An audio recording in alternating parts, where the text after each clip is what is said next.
Assalamualaikum warahmatullahi wabarakatuh. Halo teman-teman semua, apa kabar hari ini? Semoga dalam keadaan sehat dan siap belajar ya. Di video kali ini, kita akan mempelajari materi tentang analisis kebutuhan media pembelajaran matematika. Untuk memenuhi tugas mata kuliah, media pembelajaran matematika berbasis ICT dengan dosen pengampu Ibu Robia Astuti, Magister Pendidikan. Kami dari kelompok 3 yang beranggotakan Fadilah Nur Azizah dengan NIM 202440640205. Ica Aulia Anggraini dengan NIM 202440640211. Muhammad Rizky dengan NIM 202440640221. Mari kita simak videonya secara seksama. Yang pertama yaitu definisi media pembelajaran matematika. Media pembelajaran adalah segala bentuk alat, bahan, atau teknik yang digunakan untuk menyampaikan materi ajar guna meningkatkan efektivitas proses belajar mengajar. Arsyad 2019. Dalam konteks matematika, media pembelajaran mencakup berbagai alat bantu seperti gambar, grafik, perangkat lunak interaktif, dan manipulatif konkret untuk bertujuan membantu siswa memahami konsep abstrak dengan lebih mudah. Yang selanjutnya, pentingnya media pembelajaran matematika. Yang pertama yaitu membantu memvisualisasikan konsep abstrak. Matematika seringkali berisi konsep abstrak yang sulit dipahami siswa.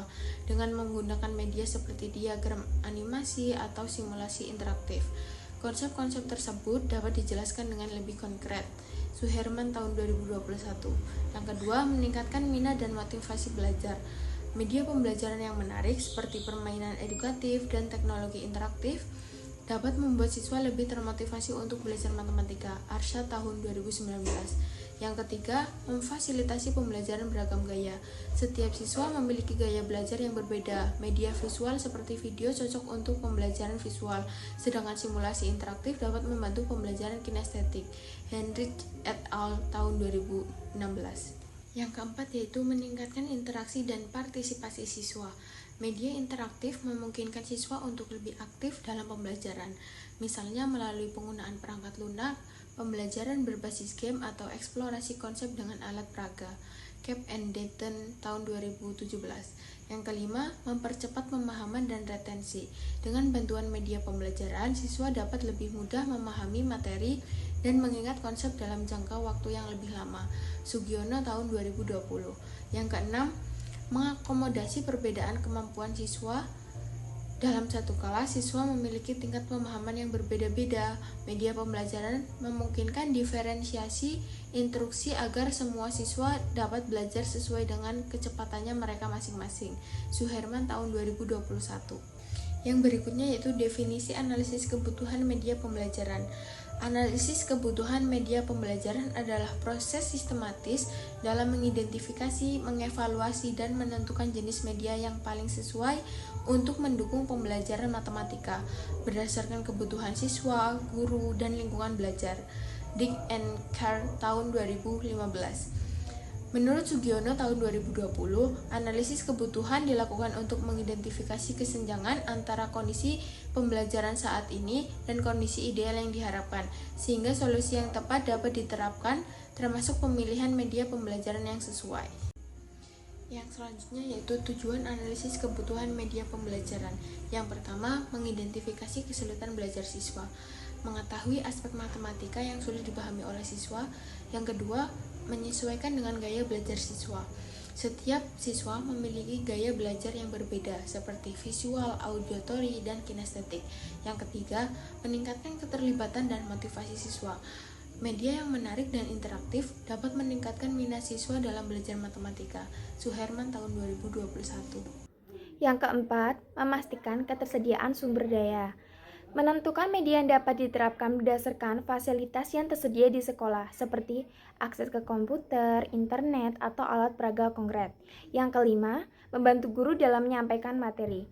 Media yang tepat dapat mempermudah guru dalam menjelaskan konsep abstrak, mengurangi ketergantungan pada metode ceramah, dan meningkatkan interaktivitas dalam kelas.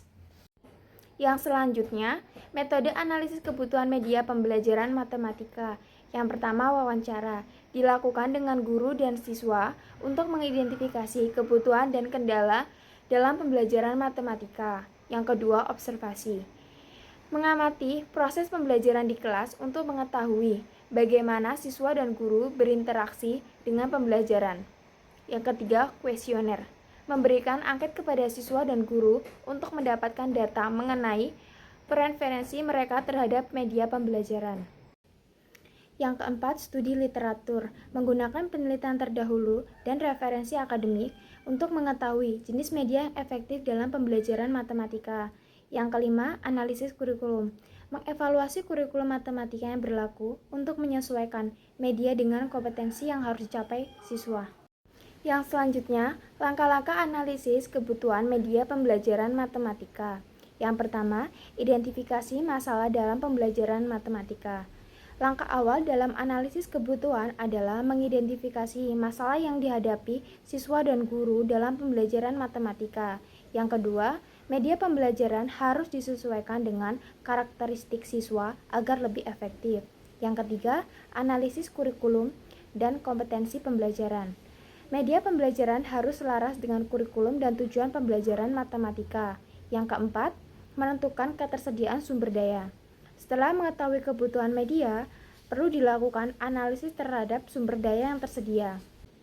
Yang kelima, pemilihan metode pengumpulan data. Yang keenam, analisis data dan identifikasi solusi. Setelah data terkumpul, langkah berikutnya adalah menganalisis informasi yang diperolehkan untuk menentukan solusi terbaik. Yang ketujuh, implementasi dan evaluasi media pembelajaran. Langkah terakhir adalah menerapkan media yang telah dipilih dan mengevaluasi efektivitasnya. Yang selanjutnya, model-model pengembangan media pembelajaran. Yang pertama, model ADIE, yaitu analisis kebutuhan, desain media, development, pengembangan media, implementasi dalam pembelajaran, evaluasi efektivitas media. Yang kedua, model Dick and Cray, yaitu pendekatan sistematis berbasis perancangan instruksional. Yang ketiga, model Azure, yaitu berfokus pada integrasi media dalam pembelajaran dengan pendekatan yang berpusat pada siswa. Kemudian yang keempat ada model CAM, Morrison, Ross, and CAM. Nah, untuk langkah-langkahnya yaitu menentukan masalah dan tujuan pembelajaran, kebutuhan belajar siswa, menentukan isi dan struktur materi, mendesain kegiatan belajar, menentukan strategi penyampaian, menentukan sumber dan alat bantu, kemudian yang terakhir ada evaluasi dan revisi. Nah, untuk yang kelima ada model 4D atau 4D model, dikembangkan oleh Tia Garajan. Model ini khusus untuk pengembangan perangkat pembelajaran. Untuk langkah-langkahnya, yang pertama ada define atau pendefinisian, yang kedua ada desain atau perancangan, yang ketiga ada develop atau pengembangan, kemudian yang keempat ada disseminate atau penyebaran. Nah, untuk yang keenam ada rapid prototyping atau pengembangan cepat. Rapid atau cepat, prototyping atau pembuatan prototype atau mode awal. Nah, jadi rapid prototyping berarti proses membuat model awal pembelajaran secara cepat untuk segera diuji dan disempurnakan. Nah, kemudian ada pemilihan model pengembangan yang sesuai. Yang pertama, pahami konteks dan kebutuhan. Yang kedua, tinjau sifat pengembangan, linear vs interaktif. Kemudian yang ketiga ada evaluasi sumber daya dan kapasitas tim. Yang keempat, sesuaikan dengan tingkat komplektivitas konten matematika. Yang kelima, perhatikan kebutuhan evaluasi dan revisi. Kemudian yang keenam ada fleksibilitas dan skalabilitas. Yang selanjutnya ada implementasi media dalam pembelajaran matematika. Yang pertama, perencanaan implementasi media. Menyelaraskan media yang dipilih dengan tujuan pembelajaran matematika. Misalnya, meningkatkan pemahaman konsep aljabar, melatih keterampilan problem solving. Yang kedua, persiapan media. Pengembangan atau pemilihan media pembuat konten atau slide interaktif, video tutorial, simulasi GeoGebra atau seleksi media siap pakai. Yang ketiga, pelaksanaan di kelas. Guru memperkenalkan media, tujuan penggunaan, cara akses dan manfaatnya. Yang keempat, evaluasi dan refleksi. Membandingkan data prates dan postes untuk melihat efektivitas media. Yang kelima, pemeliharaan dan pengembangan lanjutan.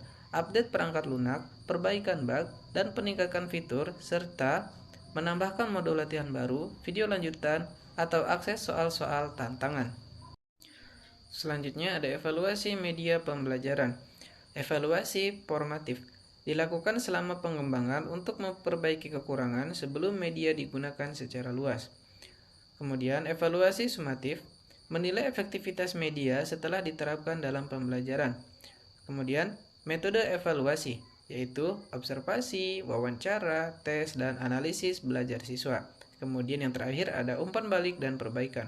Hasil evaluasi digunakan untuk mengembangkan media agar dapat lebih efektif dalam mendukung pembelajaran matematika.